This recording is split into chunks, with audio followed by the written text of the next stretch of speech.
Bien, el señor Fede Pasos nos trae la información de la hora sobre la independencia argentina. La independencia argentina. De hace 2 siglos, pero de la hora de hace 2 siglos. Bueno. Sí, 9 de julio es... Nunca se termina esa pelea por la independencia, Es no un se termina presente nunca. continuo. Mirá si la tenemos presente, ¿no? El tema de la independencia. En absoluto. Estamos hablando de la primera independencia, ¿no? Bien. Hace 207 años se firmaba la independencia en la Casa de Tucumán el 9 de julio de 1816, que es quizás uno de los puntos más altos del proceso revolucionario de Mayo, que se abre el 25 de mayo de 1810 tras la conformación del primer gobierno patrio, ¿no? Es definitivamente es el corte de los lazos coloniales con España, porque durante esos años, desde 1810 a 1816, se continuó la gobernación con criollos, pero en nombre del rey de España, ¿no? Que incluso estaba más fuerte que en 1810 en ese momento, ¿no? Entonces, fue un momento muy importante y lo que yo propongo es pensar un poco en el rol de San Martín, porque sí se asocia a San Martín con la independencia, es el libertador de Argentina, de Chile y de Perú, se lo asocia con la liberación. Claro. De las cadenas coloniales, pero nunca Pero no tanto con el suele tema. ponerse el foco en el rol que tuvo José de San Martín en los sucesos de el 9 de julio o en la previa del 9 de julio en el Congreso de Tucumán, ¿no? Igual fue, digamos, uno imagina como una especie de trámite administrativo, ¿no? Es decir, bueno, nos tenemos que juntar el 9 de julio, listo, bueno, le comunico a las provincias, cada uno tiene que mandar uno. No fue tan sencillo, fue mucho más complejo, hay provincias que no quisieron ir, había también seguramente intereses de un lado y del otro, y distintas propuestas con respecto al tema de la independencia. Sí, de hecho, el objetivo de la independencia era uno de los objetivos trazados por la Asamblea del año 13, también, que fue también una asamblea con carácter legislativo y pretensiones constituyentes, que no logró ni firmar una constitución ni declarar la independencia, pero sí tuvo importantes logros y conquistas de derecho, como por ejemplo la libertad de vientres, una moneda nacional, el escudo nacional, el himno. Todo eso se logra un par de años antes, en 1813, pero por disputas políticas, como vos decís, profe, porque adentro de la asamblea también había representantes realistas, digamos, es disputa política que se dirime, por supuesto, no solamente en los ámbitos legislativos, como pueden ser este tipo de congresos y asambleas, sino también en el campo de batalla, porque este es un momento de guerras de la independencia.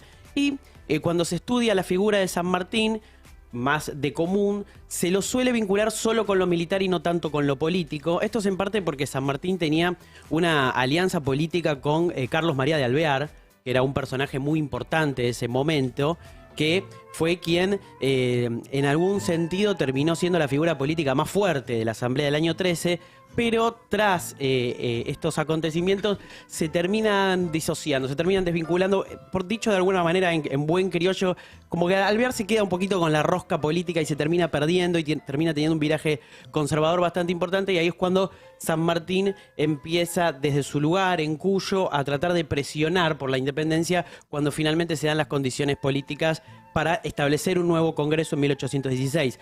A partir de la posición de fuerza que tenía, a ser el tipo que tenía el mando sobre el ejército, ¿no? Sí, sí. Ese era el lugar, pero al mismo tiempo tenía como una lectura política de lo que estaba pasando y una idea, y quería ir hacia un lugar. Desde que ellos llegan, tanto Alvear como San Martín, a Buenos Aires en 1812 y conforman la Logia Lautaro, tienen el objetivo de la independencia y la Constitución. Después esta sociedad política se disocia en algún sentido, y lo que yo les propongo es, a través de una serie de cartas, ver cómo San Martín presiona para que firme la independencia. Y hay que decirlo, a un patriota de ese momento de 1816 en la independencia no se lo ve para nada angustiado, ¿eh? Cero angustia, como planteaba Mauricio. Deben haber sentido angustia. Bien, dale, tenemos las cartas. En carta a los representantes de Mendoza, sí. Tomás Guido y Tomás Godoy Cruz. Vamos con la primera declaración. Esto es en enero. En la previa, el Congreso de Tucumán empieza en marzo de 1816 y va a terminar durando hasta 1820, bastante después de la declaración de la independencia, y tiene una serie de conquistas que van más allá de la independencia, que también estaría bueno algún día repasar. Pero en enero de 1816, en carta a Tomás Guido, representante de Mendoza, San Martín le dice: muchachos, ¿cuándo se van a reunir? ¿Cuándo empiezan ustedes a reunirse? Por lo más sagrado, le suplico, haga cuantos esfuerzos quepan en lo humano para asegurar nuestra suerte. Todas las provincias están en expectación, esperando las decisiones de este Congreso.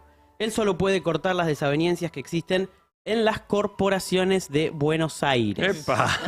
Mira. La papa. Vamos con la segunda. A ver. Bien, el 12 de marzo, bueno, ya en la previa, cada vez más cerca del comienzo de las sesiones del Congreso. Y le dice, bueno, recibe la noticia de que va a empezar el Congreso, ¿no? De que ya se establece el inicio para el día 24 de marzo y dice, su comunicación del 24 llegó a mis manos y fue para mí muy satisfactorio porque me anuncia la reunión del próximo Congreso. De él esperamos las mejoras que nos son necesarias y si no se reúnen, podemos resolverlo a través de la guerra de gaucho. ¿Sí? Es decir, si no se reúnen por las buenas, vamos a lograr que se reúnan por las malas. Para los muchachos. Vamos con la tercera. A ver. Bueno, el Congreso comienza a sesionar el 24 de marzo de 1816. El 12 de abril, ya con las sesiones arrancadas, le escribe a Godoy Cruz. Ya con las sesiones arrancadas. ¿Hasta cuándo vamos a esperar para que declaren nuestra independencia? Opa. Le dice a uno de los congresales. ¿No le parece a usted una cosa bien ridícula tener moneda, tener pabellón y cucarda nacional?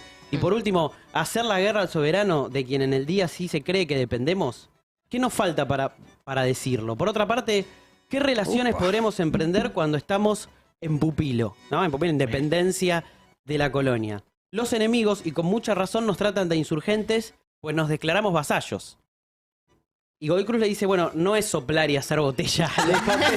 ¿Se imaginan un grupo de WhatsApp? Un Twitter. ¿No? Qué lindo. Este diálogo, pero Twitter de WhatsApp. San Martín. No, Un hilo no de me Twitter. claves el visto. Vamos a independizarnos.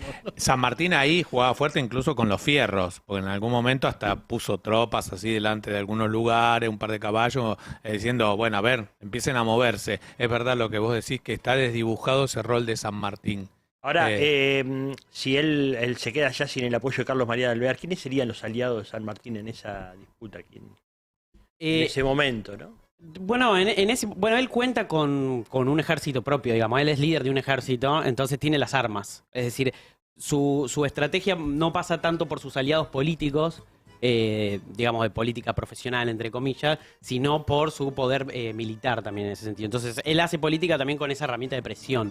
Sí. O sea, en ese sentido es muy importante eso, pero es uno de los hacedores de la independencia, no solamente en el campo de batalla, sino a través de las presiones políticas. Bueno, en ese momento eran por carta a muchos kilómetros de distancia del lugar de los hechos, ¿no? ¿Y qué otros aliados ves ahí? Belgrano, por ejemplo, tuvo un rol ahí en el 1816, en la independencia. San Martín propone a Belgrano como uno de los congresales, pero bueno, eso finalmente no se logra también porque Belgrano ya no tenía adhesiones políticas quizás tan fuertes dentro de lo que era la camarilla de Buenos Aires, porque lo que está sucediendo en este momento es que hay un fuerte contraste entre Buenos Aires y algunas de las provincias, sobre todo Córdoba. De hecho, se elige Tucumán como sede del Congreso porque es un punto equidistante en algún sentido. Tucumán tiene buenas relaciones con Buenos Aires, no es aliada de Buenos Aires, pero tiene buenas relaciones con Buenos Aires, pero también con Córdoba. De hecho, Córdoba envía a sus congresales porque se hace en Tucumán, que es una ciudad con mucho prestigio en ese momento porque creció un poquito al calor de la guerra y a lo que es la industria bélica, era la ruta de paso para los ejércitos del norte. Entonces se eligió también un poco por eso Tucumán. Las provincias de la Mesopotamia no fueron, ¿no? Sí. Ahí había un debate, ¿no? Una discusión. Sí, había discusión y en las cartas, en estas epístolas a Tomás Guido y a Godoy Cruz, San Martín en varios momentos habla de la necesidad de correr la capital. De correr la capital a otro lado, no propone hacia dónde, pero que no sea Buenos Aires la sede central por la que pasen las decisiones del futuro gobierno que todavía no logra conformarse, ¿no? Qué mirada, ¿no? Pensemos Qué mirada. que estamos hablando de las provincias unidas del Río de la Plata, no de la Argentina, y que se darán una constitución recién en 1853, Claro. ¿no? Bien. Aparte, lo interesante de San Martín, imaginar una nación autónoma con un estado como liberal, burgués, democrático, donde no había muchos ejemplos. Estaba Estados Unidos, Inglaterra, algo ahí, y después acá en las colonias del sur se da eso, principalmente en la Argentina, ¿es así? Sí, el siglo XIX es el largo siglo de las independencias nacionales en Sí. América. Comienza a principios del siglo con Haití y finaliza con Cuba en 1898. Es un proceso regional. O sea, no es un proceso aislado el de las independencias nacionales, pero sí que Argentina es una de las primeras, digamos. Son los primeros esbozos de independencia, ¿no? O sea que no, escucho las cartas de San Martín y digo, ¿y la angustia? ¿Dónde estaba la angustia? A propósito de esto, propongo cerrar tu columna, ¿Cómo no? perdón, Fede. Por favor. Recordando aquel momento donde Macri, frente al rey de España, le hablaba de angustia. ¿Les parece? En Tucumán, a las 12:18, exactamente, Macri, hace algunos años atrás, cuando era presidente, decía esto. A ver. Llega, ¿eh? Ahí viene, ¿eh? Sí, claro. Se quedó en la reposera. Sin Mac- palabras. Macri, Bueno, sin palabras. Al cabo que no Macri queríamos escuchar. con el rey de España en Tucumán, en la casa de Tucumán, ahí lo estamos viendo. Se animaron a soñar. Bueno. Y hoy estamos todos movilizados con los gobernadores, estuvimos ahí dentro asumiendo compromisos de futuro y tratando de pensar y sentir lo que sentirían ellos en ese momento. Claramente deberían tener angustia de tomar la decisión, querido rey, de...